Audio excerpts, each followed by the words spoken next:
plaçons maintenant aussi devant toi pour ta parole. Merci d'éclairer les cœurs. Et alors qu'elle est aussi enseignée à nos enfants à l'école du dimanche en ce moment même, que ta bonne main aussi repose sur ces serviteurs et ces servantes, les moniteurs et les monitrices, que tu leur donnes une parole puissante, fortifiée par ton esprit, que tu ouvres les cœurs et les intelligences de ces jeunes, comme on te prie de faire la même chose pour nous ici ce matin. Amen. Et vous pourrez imaginer quand même assez facilement, je crois, ce qui me réjouit le plus depuis 3 semaines. Quelqu'un veut s'essayer. Qu'est-ce qui me réjouit le plus depuis 3 dimanches?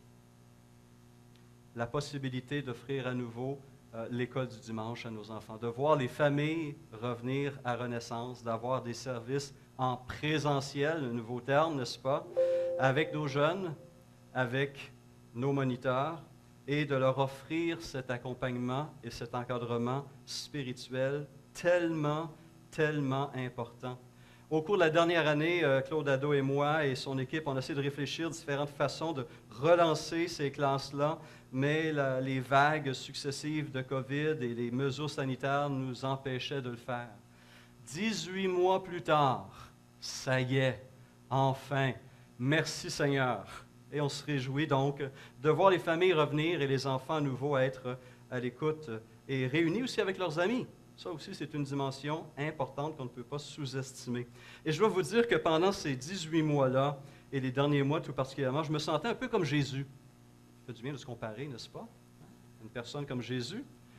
Rappelez-vous lorsqu'il est arrivé devant la ville de Jérusalem. Il est à son dernier voyage. Il va donner sa vie bientôt. Et alors qu'il voit ces murs, ces murailles, le temple, il lance ce cri. « Jérusalem, Jérusalem, combien de fois ai-je voulu rassembler tes enfants, comme une poule rassemble ses poussins sous ses ailes. » Je me sentais un petit peu comme ça. Combien de fois on va pouvoir, quand pourrons-nous réunir ces enfants-là? Eh bien voilà, aujourd'hui et depuis 3 semaines, c'est arrivé. Nous rendons grâce au Seigneur.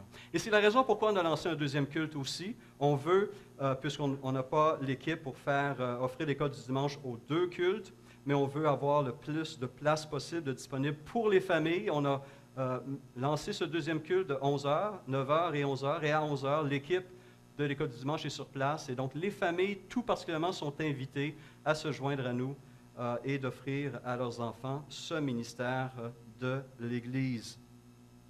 Alors, s'il vous plaît, profitez-en. Nous avons à cœur nos enfants. Et s'il y a une personne qui en avait aussi à cœur, qui les avait aussi à cœur, c'est la personne de notre Seigneur Jésus-Christ. Et on a un incident qui a été relaté par les évangélistes Matthieu, Marc et Luc, qui nous montre justement le cœur du Seigneur. Et ce matin, nous allons lire un de ces récits qui se trouve dans l'Évangile de Marc, au chapitre 10, versets 13 à 16, qui est sur l'écran. Et voici le texte. Des gens lui amenaient des petits enfants afin qu'il les touche, mais les disciples leur firent des reproches. Voyant cela, Jésus fut indigné et leur dit, « Laissez les petits enfants venir à moi et ne les en empêchez pas, car le royaume de Dieu est pour ceux qui leur ressemblent. Je vous le dis en vérité, celui qui n'accueille pas le royaume de Dieu comme un petit enfant n'y entrera pas. » Puis, il est pris dans ses bras et il est béni en posant la main sur eux. Amen. Ce matin, je vous invite à regarder les différents personnages que l'on retrouve dans ces quelques versets et voir leur réaction par rapport aux enfants. En commençant par les parents. On nous dit que des gens, lui, amenaient des petits-enfants. D'après vous, qui sont ces gens? Les mamans. Évidemment, on va penser aux mamans. On a des petits-enfants, n'est-ce pas? Et les mamans ont à cœur leurs petits-enfants et en prennent soin. Ce qui est intéressant par ailleurs, c'est que dans le grec, l'expression est au masculin. Ce qui veut dire l'une de 2 choses. Soit que ce sont les papas spécifiquement qui amenaient leurs enfants à Jésus, ou c'était le papa et la maman. Mais il est clair que le père était de la partie. Les pères, autant que les mères, selon ce texte-là, avaient à cœur de conduire leurs enfants à Jésus. Et cela est particulièrement important. Il faut souligner à nouveau ce matin l'impact spirituel des papas sur la vie de leur famille. Une statistique qui nous vient du ministère Promise Keepers. Il y a quelques années, ils ont fait un sondage très intéressant. Et ce sondage fait ressortir les données suivantes. Quand c'est un enfant qui, suite à un contact, une invitation d'un ami ou quoi, qui est le premier à se joindre à une église, seulement 3,5% des familles vont suivre. Quand c'est la maman ou l'épouse qui est la première à se joindre à une église, 22% des familles vont suivre. Mais quand c'est un mari ou un père qui est le premier se joint à une église, c'est 3 familles sur 4 qui vont suivre. L'impact spirituel des maris et des pères n'est pas à débattre. Il est clair. Et ici, donc, nous avons ces parents qui souhaitent conduire leurs enfants à Christ. Mais pourquoi? Que cherchait-il à accomplir? Alors, Matthieu 19, 13, passage parallèle, est plus explicite que Marc 10. On nous lit que des gens lui amenèrent des petits-enfants afin qu'il pose les mains sur eux et prie pour eux. Alors, on doit se rappeler que dans la culture israélite, les enfants étaient vus comme une bénédiction de Dieu. Rappelons-nous le psalmiste, psaume 127. L'héritage que l'Éternel donne, ce sont des fils. Les enfants sont une récompense. Et dans la culture juive, la culture israélite, les parents et la communauté entière avaient la tâche, avaient la responsabilité, le devoir de transmettre à ses enfants la foi d'Israël. Deutéronome souligne clairement cela à plusieurs reprises. Et on avait développé des rituels qui ponctuaient la vie, le développement de ces jeunes. On présentait par exemple le fils premier-né au Seigneur. Et dans le cadre de leur apprentissage, les enfants jouaient aussi un rôle important dans la vie religieuse des familles. Exode 13, versets 8 à 14, a été reçu par les Israélites et a été établi comme un rituel très intéressant lorsqu'on célébrait la Pâque juive, évidemment, dans les foyers, et que le père présentait la coupe, présentait le pain. Les enfants étaient préparés à interroger leur père. Pourquoi, papa, cette coupe-là? Pourquoi, papa, ce pain-là? Qu'est-ce que ces choses représentent? Et c'était devenu un rituel où le père, à nouveau, expliquait l'Exode, la sortie d'Égypte, la grande délivrance que l'Éternel a fait pour Israël, délivré de l'esclavage. Et ainsi, ces enfants grandissaient entourés de ces rituels et de la parole. Et cette parole était aussi mémorisée par les enfants très rapidement. Et un des textes clés qu'ils devaient mémoriser était ce qu'on appelle la grande confession de foi d'Israël, le schéma de Deutéronome 6. Écoute Israël, l'Éternel, notre Dieu, est le seul Éternel. Tu aimeras l'Éternel ton Dieu de tout ton cœur, de toute ton âme et de toute ta force. Et ces commandements que je te donne aujourd'hui seront dans ton cœur. Les enfants mémorisaient ces choses-là. Et le verset suivant leur donnait aussi la suite.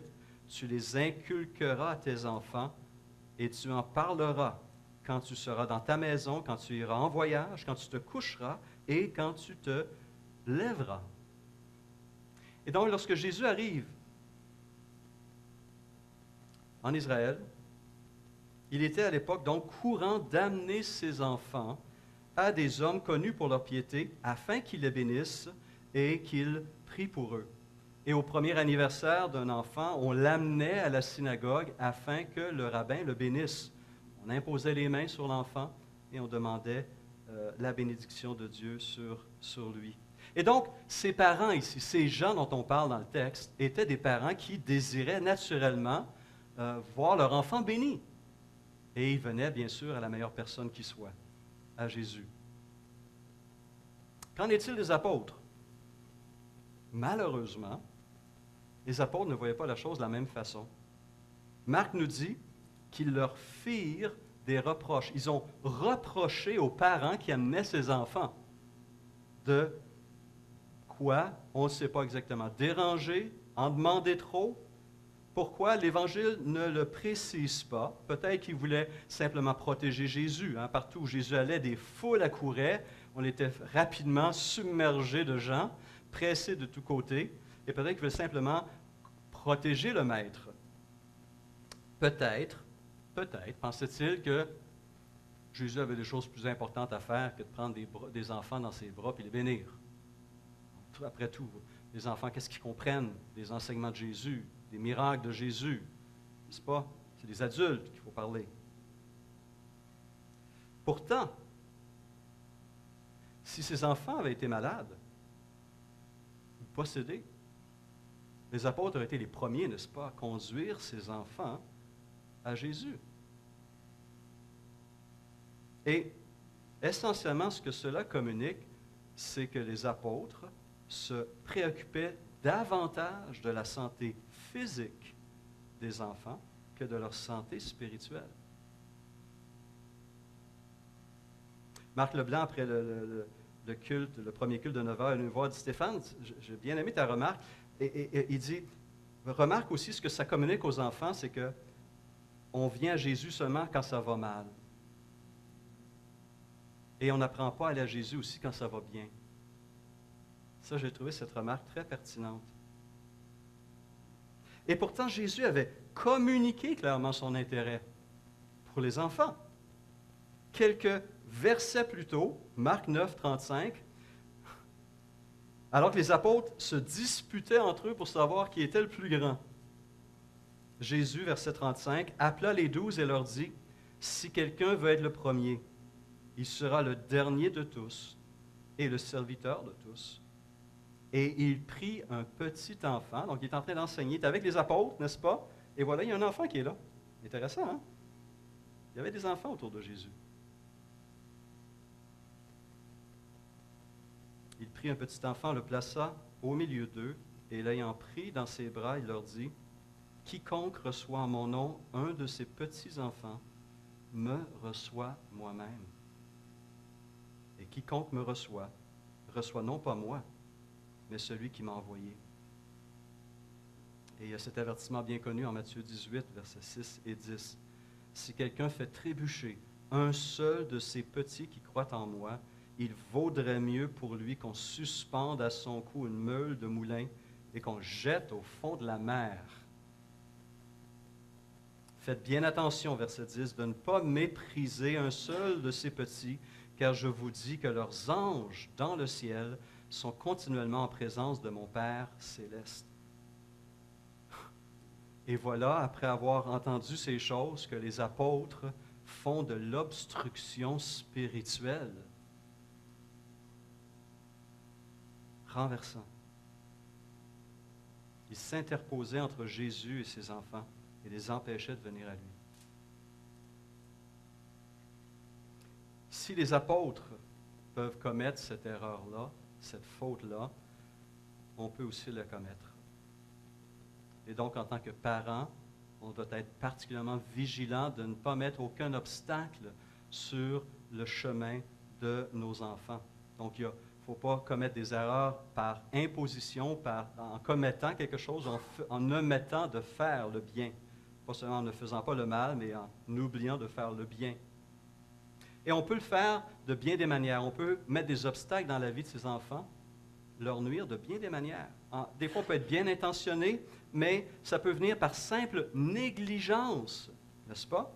En faisant des mauvais choix ou en établissant des mauvaises priorités. Nina et moi avons élevé 3 enfants. 3 enfants en pleine forme. Et on a eu à cœur de développer leur culture physique et leur culture artistique de différentes manières. Nos filles ont eu des droits à des cours de violon et de piano, Marc aussi. Nos filles ont fait l'école de ballet pour un temps. Notre garçon, pour un temps très bref, il n'a vraiment pas accroché, était dans une équipe de soccer. Et on a cherché donc à nourrir, à prendre soin de leur corps et de leur âme.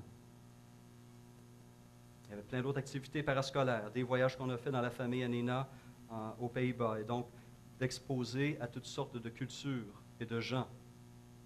La culture physique, la culture artistique, la culture générale sont de bonnes choses, de très bonnes choses. Mais elles peuvent aussi devenir envahissantes. Et elles peuvent prendre un temps, une énergie et des ressources qui font en sorte que la culture spirituelle et religieuse de ces enfants en est limitée, obscurcie. Un exemple que je peux citer, que je peux donner. Si j'ai le choix entre inscrire mon enfant à une équipe sportive ou une activité quelconque qui a lieu le dimanche matin systématiquement et amener mon enfant à l'école du dimanche et à l'église, qu'est-ce que je vais choisir? Et qu'est-ce que mon choix va communiquer à mon enfant comme étant ce qui est prioritaire à mes yeux et devrait l'être donc aux siens? Mes choix en disent beaucoup. C'est pourquoi la mise en garde d'Hébreux 2 mérite d'être répétée ce matin. Nous devons d'autant plus nous attacher au message que nous avons entendu, dit l'auteur, de peur d'être entraînés à notre perte. En effet, puisque la parole annoncée par l'intermédiaire des anges a été confirmée et que toute transgression et toute désobéissance ont reçu une juste sanction, comment échapperons-nous en négligeant, simplement en négligeant un si grand salut? Et peut-être qu'on doit revoir nos priorités dans l'usage de nos énergies, de notre temps. Et parfois, en voulant offrir le meilleur à ses enfants, on le prive de l'excellent don de Christ. Alors quand je dis offrir le meilleur à ses enfants, on pense à quoi? On pense à sa santé physique, la nourriture, le linge, un toit sur la tête, et on peut multiplier les choses. Lorsqu'on pense à offrir le meilleur, on pense souvent aux choses matérielles. Ce n'est pas mauvais en soi, mais cette quête du meilleur peut devenir un piège spirituel. Si l'idée d'offrir le meilleur, tu mérites le meilleur, c'est la publicité qu'on entend, je ne suis pas d'accord. Ce n'est pas tout le monde qui mérite le meilleur, qui peut se le permettre. C'est comme ça la vie. Mais c'est ce qu'on nous dit. Mais aujourd'hui, c'est facile, tu peux t'endetter. Prends ça maintenant, paye plus tard. Mais bon, ça, c'est une autre histoire. Mais en disant, je vais offrir le meilleur à mes enfants, ça implique que je dois travailler fort pour pouvoir leur offrir le meilleur. Je dois travailler les soirs. Je vais faire du surtemps les week-ends. Et finalement, je vais priver mes enfants de ma présence, de mon amour, de mes conseils, de mes paroles, de ma vie. Et là aussi, il y a un coût à vouloir offrir le meilleur. Et en faisant cela, l'enfant va comprendre que c'est ça la vie. Il faut travailler fort pour avoir beaucoup de choses. C'est ça le succès. Est-ce vraiment ça qu'on veut communiquer?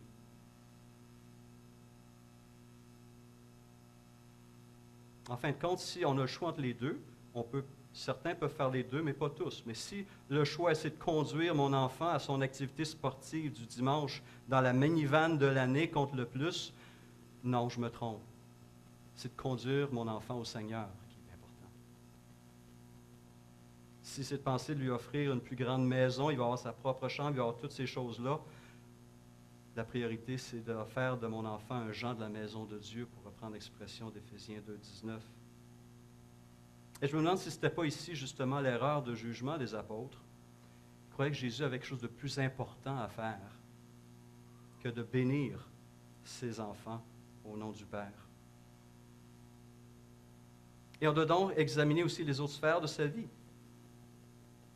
Est-ce qu'il y a des choses qui, dans ma vie, dans ma relation avec mes enfants, dans la relation avec mon épouse, dans mes relations avec les frères et sœurs de la communauté, est-ce qu'il y a des attitudes, des paroles que je dis, des choses que je fais devant mes enfants qui va être un obstacle plutôt qu'une bénédiction, qui va repousser plutôt que d'attirer? Matthieu 18, 6. Si quelqu'un fait trébucher un seul de ces petits qui croient en moi, il vaudrait mieux pour lui qu'on suspende à son cou une meule de moulin et qu'on le jette au fond de la mer. Je regarde notre société, elle est malade. Notre société est malade. La DPJ est débordée. On n'arrive plus à prendre soin de nos enfants. Les familles sont débordées, se tournent vers l'État qui est débordé et ces enfants sont laissés à eux-mêmes. Il y a des cas de négligence ou carrément de violence physique, sexuelle, psychologique qui déchirent les cœurs. Puissions-nous être des exemples en tant que parents, en prenant soin de nos enfants, en étant sages dans les conseils, aimant dans la discipline qu'on apporte. Et quel exemple je donne dans la façon dont je gère ma vie avec mon épouse, devant mes enfants, ma vie ecclésiale, en leur présence.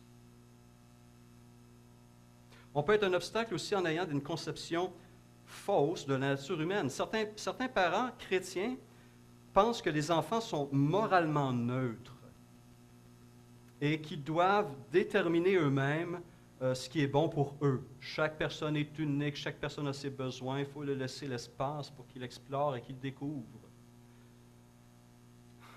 Est-ce que c'est le portrait que la Bible nous donne? Est-ce que c'est mauvais de forcer mon enfant à venir à l'Église? En passant, est-ce que vous forcez votre enfant à aller à l'école le lundi matin? C'est l'État. Est-ce que vous forcez votre enfant à aller chez le médecin? Des fois, ça ne tente pas, hein? Mais pour vous, ça ne se pose pas la question. Il y a un besoin, on va où on peut le combler, ou là où on trouve des ressources. Voici ce que la Bible dit. Proverbe 29,15, « L'enfant livré à lui-même fait la honte de sa mère. » Pourquoi? Proverbe 22,15, « Parce que la folie, ou, version Sommer, la tendance à faire des actions déraisonnables est attachée au cœur de l'enfant. C'est pourquoi, Proverbe 22,6, « Éduque l'enfant d'après la voie qu'il doit suivre, même quand il sera vieux, il ne s'en écartera pas. » Alors, ça ne veut pas dire qu'il y a une recette garantie que si je fais A plus B plus C, mon enfant va se convertir. Cette garantie n'existe pas. Mais j'ai une influence. J'ai un impact. Notre travail à nous n'est pas terminé comme parents, puis déjà on rentre dans le rôle de la grand-parentalité. On a encore du chemin à faire. On a encore des prières non exaucées pour nos enfants. Mais même pour ceux qui ne croient pas, il y a quelque chose qui a été reçu, qui a été semé, qui les a transformés, entre autres des valeurs que nous partageons. Nous avons un devoir d'influence et de direction. Et ce devoir, on voit les résultats, en tout cas dans la vie de Timothée. À la toute fin de sa vie, l'apôtre Paul lui écrit sa dernière lettre inspirée et lui dit à la toute fin, chapitre 3, verset 14, « Toi, demeure dans les choses que tu as apprises et reconnues certaines, sachant de qui tu les as apprises. » Et au chapitre 1, il mentionne qui? Sa mère et sa grand-mère, qui étaient croyantes. Et il ajoute ceci, « Dès ton enfance, pas dès ton adolescence ou dès l'arrivée de l'âge adulte, dès ton enfance, tu connais les saintes lettres qui peuvent te rendre sage à salut par la foi en Jésus-Christ. » Cette maman et cette grand-maman ont exercé cette influence et le jeune Timothée a entendu, a reçu et Dieu s'est servi de cela pour le conduire à la foi. Nous avons un rôle à jouer. L'interrogation de Paul aux Romains s'applique aussi aux parents que nous sommes. Comment nos enfants croiront-ils en celui dont ils n'ont pas entendu parler? Et comment entendront-ils parler de lui si personne, aucun parent, ne l'annonce?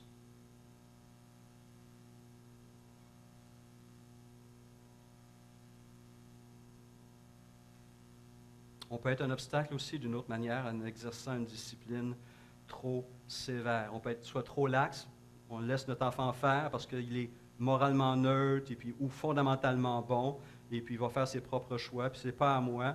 Et on a des situations qui sont tellement ridicules. Mais on peut aussi pécher dans l'autre sens, de tenir cet enfant tellement serré qu'on l'étouffe, ou d'avoir des critères tellement élevés que ce pauvre enfant ne peut jamais les atteindre et au lieu d'être encouragé, les décourager. Et on a donc ce conseil de l'apôtre Paul qu'on doit garder en tête, et je vous lis la version Parole vivante, très intéressante, Éphésiens 6, 4.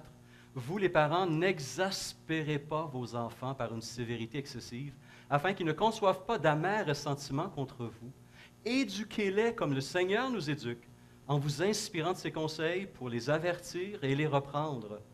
Élevez-les dans une discipline aimante. On a besoin de ces deux mots. On a besoin de ces deux mots. Dans une discipline aimante que le Seigneur puisse approuver. Les parents, les apôtres et le Seigneur dans tout ça. Comment réagit-il au comportement des apôtres? Verset 14. Voyant les apôtres chasser ses parents et ses enfants, voyant cela, nous dit le texte, verset 14, Jésus fut indigné. Savez-vous, c'est quoi de l'indignation? Mon dictionnaire dit ceci, un sentiment de colère que soulève une action qui heurte la conscience morale, le sentiment de la justice. Pour Jésus, ce que les apôtres faisaient était scandaleux, inacceptable, injuste et portait atteinte aux enfants et aux parents.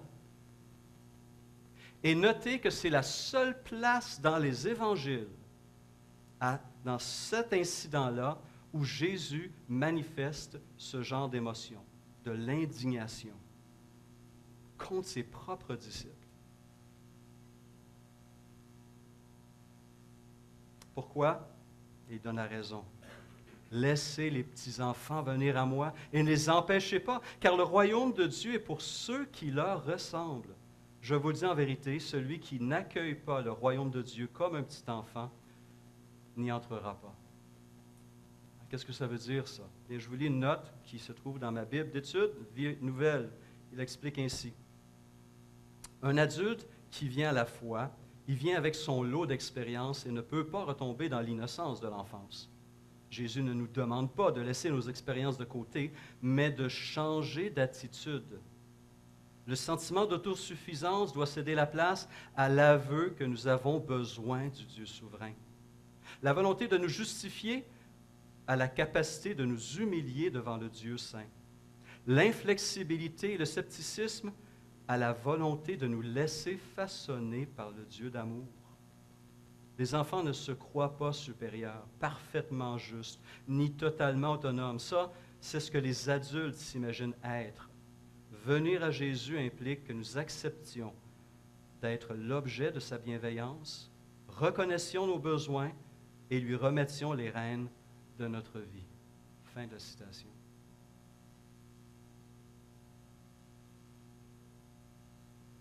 Donc cet incident est là pour nous rappeler, en tant que parents, aussi en tant que membres de cette communauté, en tant que grands-parents et autres disciples, de ne pas faire obstacle au cheminement spirituel de nos enfants, mais plutôt positivement les conduire, être l'exemple, et nous-mêmes venir à Christ avec nos enfants dans les bras et demander la bénédiction du Seigneur sur leur vie. Et finalement, il reste un dernier groupe à voir dans cette liste, dans ce court paragraphe, ce court récit, celui des enfants. Comment ont réagi ces enfants?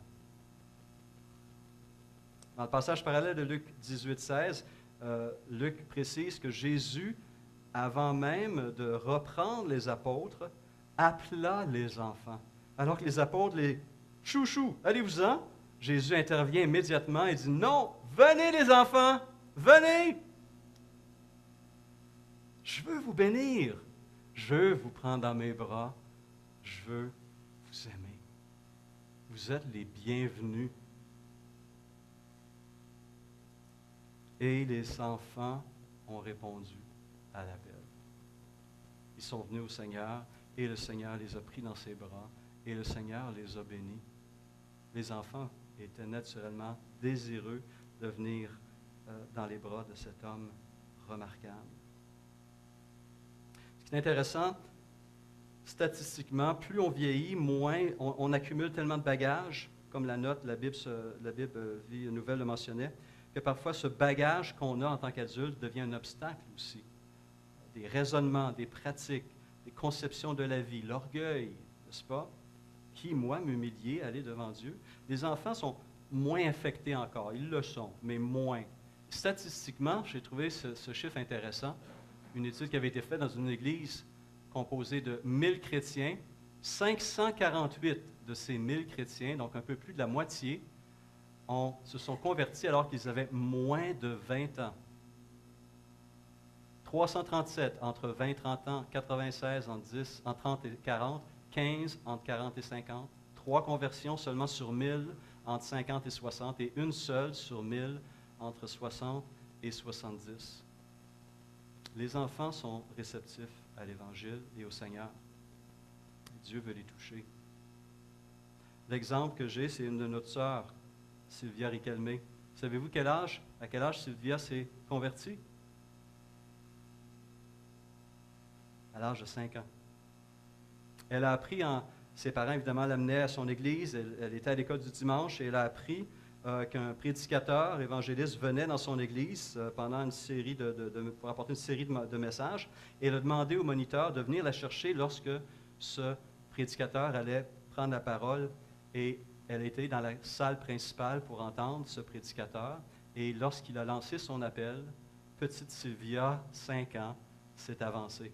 Sa maman voulait aller la chercher. Elle a dit, « Qu'est-ce que tu fais là, Sylvia? Qu'est-ce qui se passe? » Non, non. Mon père l'a laissé aller.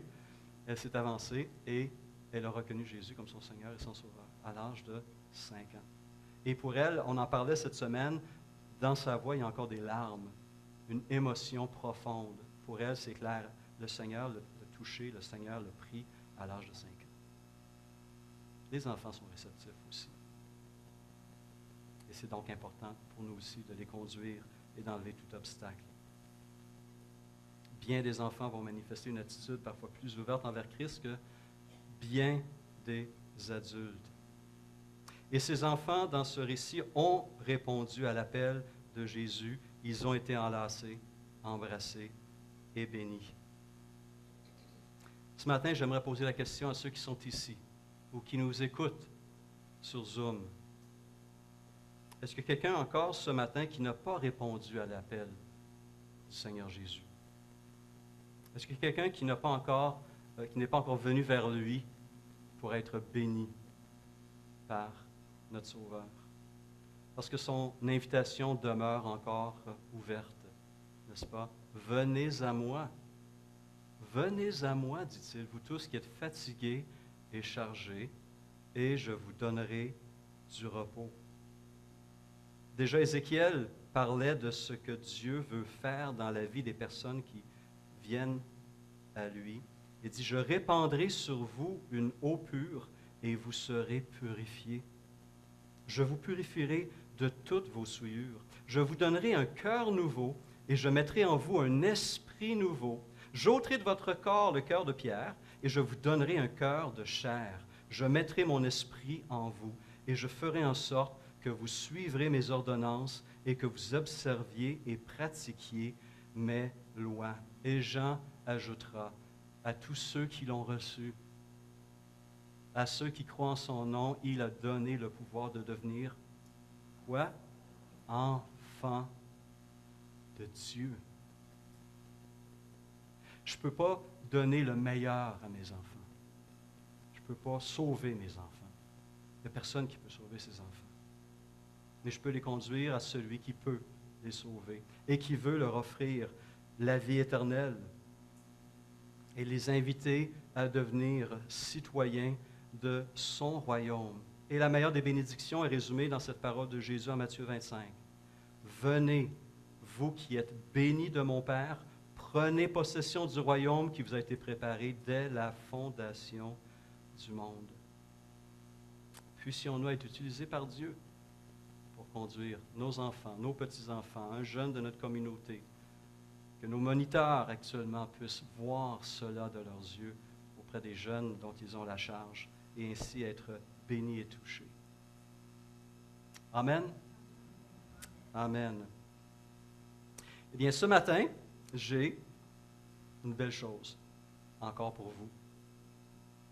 Cette année, nous avons eu la joie de présenter 4 enfants au Seigneur, je crois, je suis certain, que depuis que je suis ici, depuis 13 ans, que nous avons un record dans le nombre d'enfants qui sont présentés au Seigneur. Nous avons eu Noah Edem Ekpinda le 18 avril, Luna Serkiou le 6 juin, Aurel Elifan Gessan le 15 août et Mathéo Narcisse le 22 août dernier.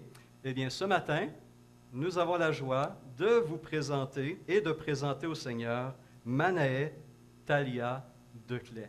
Et j'invite les parents et la petite à venir en avant.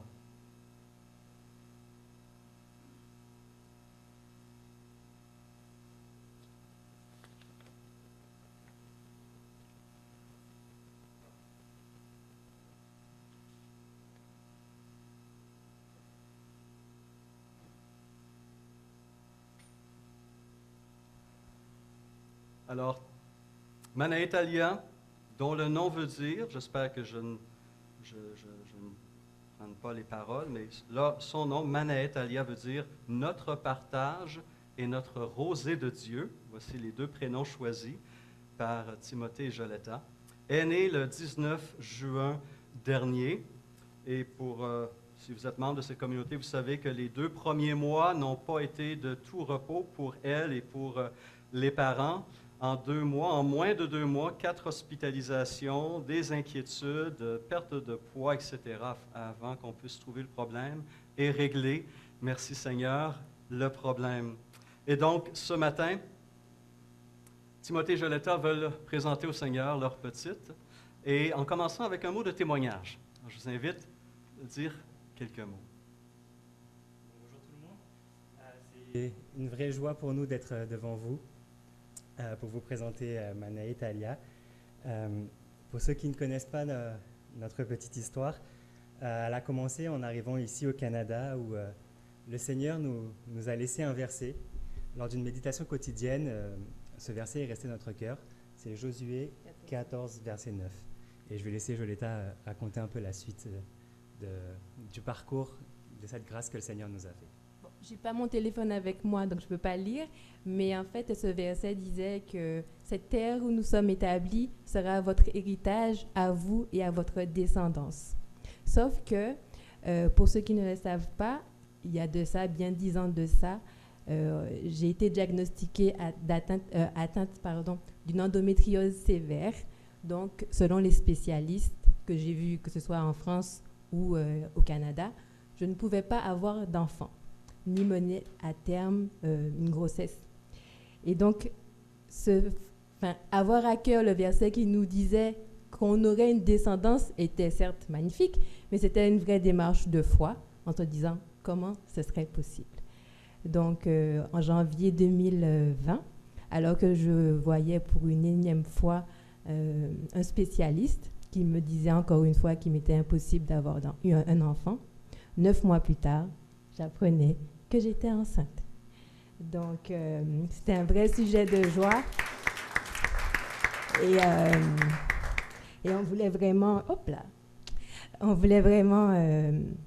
remercier le Seigneur, prendre cet instant pour vous remercier, vous, parce que vous avez vraiment prié pour nous et on l'a ressenti et le Seigneur a agi et a répondu favorablement. Et au travers de son prénom aussi, qui signifie partage, notre héritage, on voulait en retour la consacrer à Dieu. Et pour ceci, on a besoin de vous dans la prière pour mener cette belle histoire et longue histoire qui sera sûrement, c'est sûr, ponctuée de défis encore. Mais nous savons que nous pouvons compter sur la grâce et la fidélité de Dieu à notre égard. Amen. Amen. Merci. Et comme c'est la tradition, il y a de belles traditions, nous voulons simplement vous donner l'opportunité de témoigner publiquement de cet engagement. Je vais vous poser quelques questions. Je vous invite à répondre. Voilà, d'accord. Aux yeux de Dieu et en présence de ses témoins, assumez-vous la responsabilité solennelle d'élever cet enfant dans la crainte et le respect du Seigneur? Oui. Promettez-vous d'essayer de l'amener dès son jeune âge à accepter Jésus-Christ comme Sauveur et Maître? Oui. Promettez-vous, dans la mesure du possible, de lui offrir l'exemple d'une vie pieuse et conforme à la loi de Dieu? Que le Seigneur dirige vos pas et protège votre foyer. J'inviterai la communauté Renaissance à se lever et j'ai le privilège de prendre la petite Manaë. Oh, j'ai les mains froides. Désolé, ma belle. Et voilà. Voici Manaë Talia. Manaë Talia, j'ai la joie d'invoquer sur toi la bénédiction millénaire que le Seigneur nous a laissée en Nombre 6. Que l'Éternel te bénisse et te protège. Que l'Éternel te regarde avec bonté, qu'il te fasse grâce, que l'Éternel veille sur toi et t'accorde sa paix. Amen.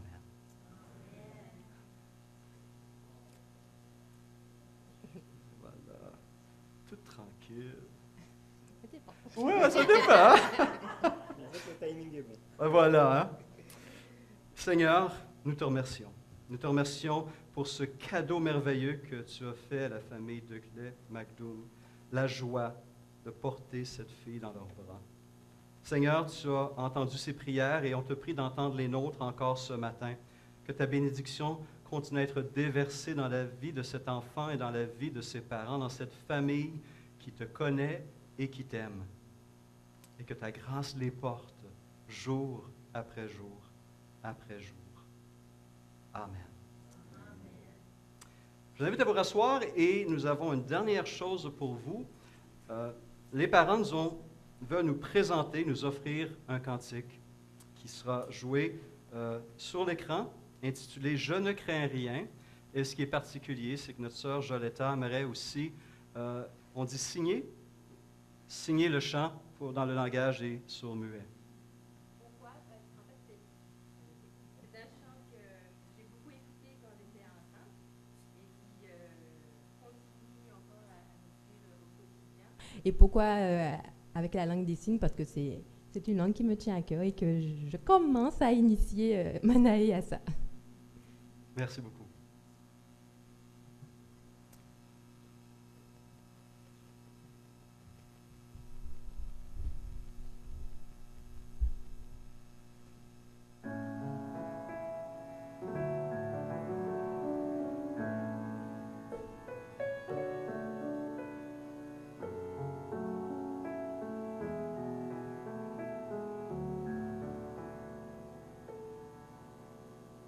Dieu, si grand est ton amour, tes cieux, tu étends ta main toujours, ta grâce illumine mes jours, ma vie est entre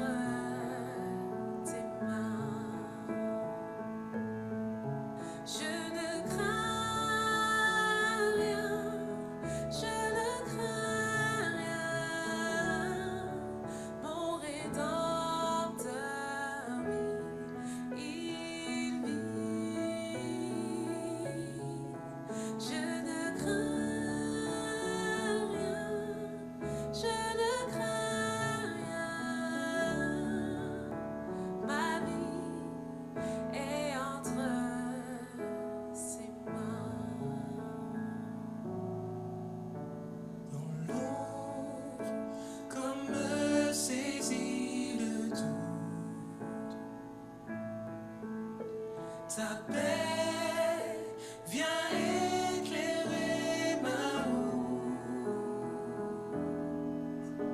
ta grâce illumine mes jours,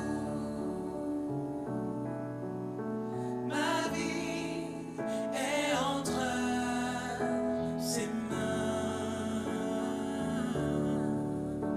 ma vie est entre ses mains.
Amen. Amen.